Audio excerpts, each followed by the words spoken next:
Hello everyone, welcome to OL expert. OL expert यानी कि online learning with expert.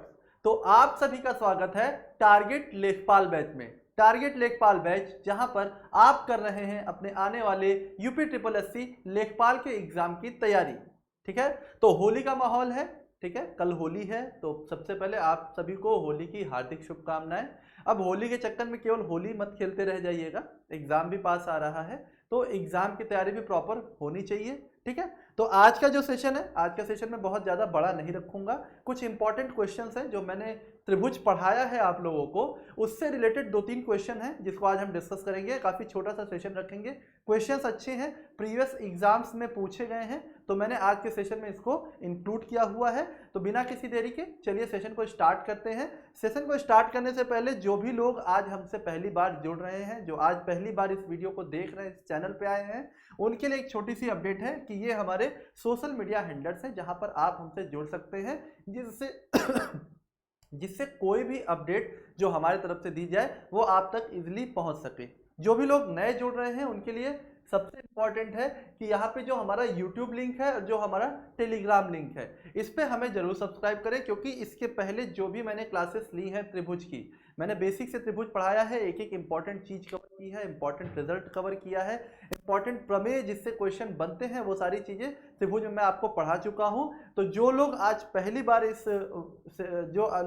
आज हमारे चैनल पर आए हुए हैं, उनके लिए मैं बता दूं कि जो भी त्रिभुज की पहले की वीडियोज हैं वो आप जाकर हमारे YouTube चैनल ओएल एक्सपर्ट्स को आप सब्सक्राइब कर सकते हैं। वहां पर जाकर चैनल की जब आप प्लेलिस्ट में जाएंगे तो टारगेट लेखपाल बैच नाम से एक प्लेलिस्ट बनी हुई है, जहां पर आप जो भी मैथ में पढ़ाया जा चुका है आपको लेखपाल में, सारी वीडियोस वहां पे इजीली अवेलेबल है। ठीक है, तो परेशान नहीं होना है कि जो भैया जो पहली बार आज आया है कि सर ने कुछ ज्यादा पढ़ा दिया है, तो इन सब चीज़ों से कोई दिक्कत नहीं है, सारी वीडियोस पड़ी हुई हैं, आप आराम से जो है कि वहाँ पे सारी वीडियोस देख सकते हैं। और उसके बाद भी अगर आपको कोई डाउट रह जाता है तो जो भी क्लास चल रही है आप वहाँ पे कमेंट सेक्शन में अपना डाउट लिख सकते हैं कि आपको फला वीडियो में दिक्कत आ रही है। आपको जब हम लोग रिपीट करेंगे, जब हम लोग प्रैक्टिस सेशन लेंगे, जब केवल मॉक पे मॉक सॉल्व कराया जाएगा, उस सेशन में वो सारी चीज़ें आपकी हम लोग दूर कर देंगे। ठीक है, तो मुझे उम्मीद है कि इन्फॉर्मेशन आपको क्लियर हुई होगी। तो चलिए बढ़ते हैं सेशन की तरफ और देखते हैं आज के दिन का पहला सवाल।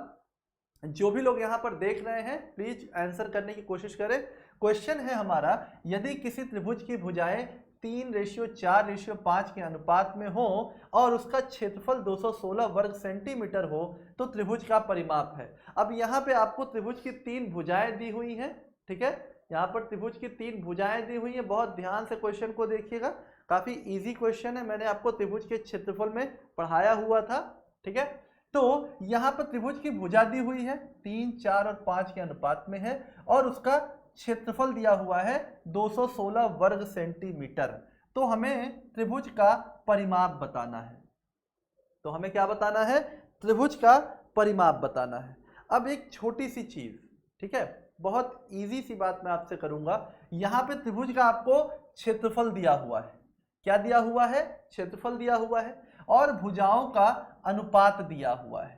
क्या दिया हुआ है? भुजाओं का अनुपात दिया हुआ है। अब इस क्वेश्चन को आप कैसे सॉल्व करेंगे और आपको परिमाप बताना है। बहुत ध्यान से समझिएगा यहाँ पे क्या फॉर्मूला यूज होगा। देखिए यहाँ पर चूंकि तीनों भुजाओं की बात की गई है ना, तो बेस और हाइट की बात तो हम बिल्कुल करेंगे नहीं। करेंगे क्या? बिल्कुल नहीं करेंगे। लेकिन जरा ध्यान दीजिए, बहुत इजी सी बात बता रहा हूँ, बहुत छोटी सी बात बता रहा हूँ। देखिए इसको आप कैसे कर सकते हैं। एक तो आप वो फॉर्मूला लगा सकते हैं एस वाला, है ना, कि जो त्रिभुज का क्षेत्रफल होता है, एरिया ऑफ त्रिभुज अगर हम निकालेंगे तो क्या आएगा? करनी में एस, एस माइनस ए, एस माइनस बी और एस माइनस सी, है ना, एक ये फॉर्मूला है। यहाँ पे आप एस को क्या करेंगे? ये 3:4:5 के अनुपात में है, इसको आप क्या लिख सकते हैं? इसको आप लिख सकते हैं 3x, इसको लिख सकते हैं 4x और इसको लिख सकते हैं 5x।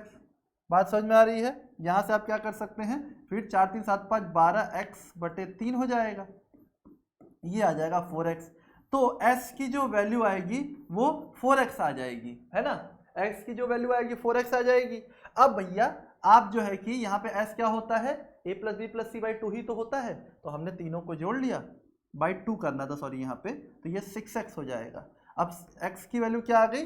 x की वैल्यू आ गई आपकी 6x, है ना। x क्या होता है a plus B plus C by 2 होता है। यहाँ पे a 3x है, b 4x है और c 5x है। तीनों को जोड़ दिया तो 12x हो गया, 12x बटे 2 ये आपका 6x हो जाएगा। क्या ये s की वैल्यू है। s क्या होता है, सेमी पेरीमीटर होता है। ठीक, तो यानी कि जो हमारा पेरीमीटर जो परिमाप पूछा जा रहा है ये क्या होगा, ये 12x हो जाएगा, है ना। लेकिन अब आपको x की वैल्यू चाहिए। अब x की वैल्यू कैसे लगेगी, यहाँ पे एरिया आपको दिया हुआ है तो आप यहाँ पे इसको पुट कर सकते हैं, 216 यहाँ रख दीजिए। ठीक, और कड़ी में s आया था हमारा 6x, तो 6x में से 3x घटाएंगे तो 3x आ जाएगा, इंटू यहाँ पे b घटाएंगे तो ये कितना आएगा 2x आ जाएगा, और इंटू यहाँ पे x आ जाएगा। ठीक, तो यहाँ पे 4x है तो बाहर x स्क्वायर आएगा। ठीक, और यहाँ पे 36 18 और दूना 36 तो यहाँ पे 6x स्क्वायर आ जाएगा। तो यहाँ पे यहाँ कितना आ जाएगा 36 18 36, तो x स्क्वायर 36, तो x की वैल्यू 6 है ना। x की वैल्यू कितनी आ जाएगी, 6 आ जाएगी। ठीक, अब आपका जो पेरीमीटर है वो कितना बताया था मैंने आपको, सेमी पेरीमीटर आपका यानी कि अर्ध परिमाप आया था 6x, तो परिमाप पूर्ण कितना होगा, डबल हो जाएगा 12x, x की वैल्यू 6, तो 12 गुणे 6 कितना 72 सेंटीमीटर इसका उत्तर होगा। कितना हो जाएगा 72 सेंटीमीटर। बात समझ में आ रही है, कितना हो जाएगा 72 सेंटीमीटर। ठीक है, चीजें समझ में आ रही होंगी आपको कि यहाँ पे कितना आ जा रहा है आपका 72 सेंटीमीटर आ जा रहा है। अब जरा एक चीज ध्यान से देखिएगा, बहुत ध्यान से समझिएगा। यहाँ पे आपको जो है कि बहुत ध्यान से देखिएगा, यहाँ पे 72 सेंटीमीटर इसका आंसर आ चुका है। अब अगर आप इन भुजाओं को ध्यान से देखें, ये तो एक तरीका जो मैंने आपको बताया जो आप फॉर्मूले से लगा सकते हैं, है ना, जो आप फॉर्मूले से लगा सकते हैं। लेकिन यहीं पे एक चीज ध्यान दीजिएगा, अगर इस भुजाओं का अनुपात आप देखें तो भुजाओं का अनुपात दिया हुआ है 3:4:5। ठीक, अब अगर ध्यान से इस अनुपात को अगर आप देखें तो आपको कुछ याद आ रहा होगा, ट्रिपलेट। ठीक है, मैंने आपसे ट्रिपलेट की बात की थी, जहां पर किन्हीं भी दो संख्याओं का जो वर्गों का योग होगा वो तीसरी भुजा के तीसरी संख्या के वर्ग के बराबर होगा। यानी कि जो भी नंबर का सेट, 3 नंबर का कोई भी सेट जो पाइथागोरस थ्योरम को सिद्ध करता है, एक्सेप्ट करता है, प्रूफ करता है, वो हमारा ट्रिपलेट होता है। और ट्रिपलेट की एक प्रॉपर्टी मैंने आपको बताई थी कि अगर किसी भी ट्रिपलेट की संख्या में किसी भी संख्या से गुणा किया जाए, तीनों संख्या में समान संख्या से अगर गुणा किया जाए तो जो नंबर आएगा वो भी ट्रिपलेट फॉलो करता है। ठीक, ये चीज मैंने आपको बताई थी। अब यहाँ पे जो भुजाओं का अनुपात दिया हुआ है, अगर आप ध्यान से देखें तो वो 3, 4 और 5 के अनुपात में दिया हुआ है ना। देखिए कितना बढ़िया क्वेश्चन है, 3, 4, 5 के अनुपात में दिया हुआ है, यानी कि ये हमारा क्या होगा, अगर ये ट्रिपलेट है तो अगर हम इससे कोई त्रिभुज बनाएं तो वो त्रिभुज हमारा क्या निकलेगा, समकोण त्रिभुज। क्यों, क्योंकि जो ट्रिपलेट है वो पाइथागोरस थ्योरम को फॉलो करता है, तभी वो ट्रिपलेट है। और पाइथागोरस थ्योरम केवल और केवल समकोण त्रिभुज में लगता है। बात समझ में आ गई, पाइथागोरस केवल और केवल समकोण त्रिभुज में लगता है। बहुत बहुत स्वागत है आप सभी का सेशन में, बहुत ध्यान से देखिएगा यहाँ पे। अब ये त्रिभुज हो गया। ठीक, अब जो सबसे बड़ी भुजा है वो तो कर्ण होगी, तो ये आपका कर्ण हो गया, है ना। और यहाँ पे अब चाहे आप बेस को 4 मान लीजिए, चाहे लंब को 4 मानिए, बेस को 3 मानिए, क्योंकि देखिए हमारे जो त्रिभुज का क्षेत्रफल होता है क्या है, वो होता है 1/2 गुणे आधार गुणे ऊंचाई, यही तो होता है हमारे त्रिभुज का क्षेत्रफल। ठीक, तो अब हमें आधार 4 और 3, ठीक, तो यहाँ पे लेकिन अभी रुकिएगा, ऐसा नहीं है कि ये 3, 4, 5 है, ये 5x है, ये 4x है, ये 3x है, क्योंकि ये हमें अनुपात दिया है ना, हमें भुजाओं का एग्जैक्ट मान थोड़ी दिया हुआ है।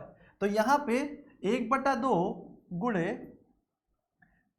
3x गुणे 4x, ठीक, और ये किसके बराबर होगा, ये 216 के बराबर हो जाएगा, है ना।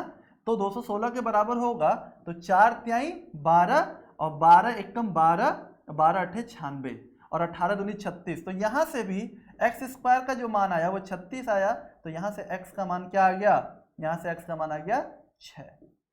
ठीक, अब यहाँ से x का मान आ गया 6, तो 4, 3, 7, 5, 12, है ना। अब यहाँ पे परिमाप निकालने के लिए क्या करना है, आपको तीनों भुजाओं को जोड़ देना है।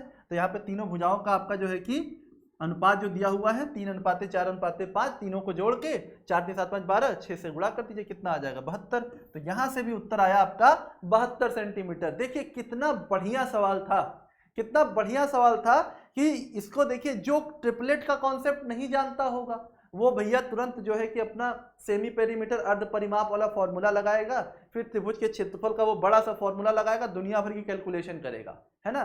लेकिन जिसको भी ट्रिपलेट का कॉन्सेप्ट पता है, जो भी ट्रिपलेट के कॉन्सेप्ट के बारे में जानता है, वो तुरंत इस अनुपात को देखते ही समझ जाएगा कि जो हमारा त्रिभुज इससे बनने वाला है वो त्रिभुज क्या है, समकोण त्रिभुज है। और जब वो समकोण त्रिभुज है तो समकोण त्रिभुज के लिए जो क्षेत्रफल का फॉर्मूला मैंने आपको बताया था 1/2 गुणे आधार गुणे ऊंचाई, उसको आप डायरेक्टली अप्लाई कर सकते हैं। बात समझ में आ रही है? उसको आप डायरेक्टली अप्लाई कर सकते हैं। तो डायरेक्टली अप्लाई करके इजी वे में इस तरह से आप इस क्वेश्चन का उत्तर निकाल सकते हैं। आपको वो बड़ा वाला फॉर्मूला लगाने की बिल्कुल जरूरत नहीं है, लेकिन उसके लिए आपको ये ट्रिपलेट का जो कॉन्सेप्ट है वो पता होना चाहिए।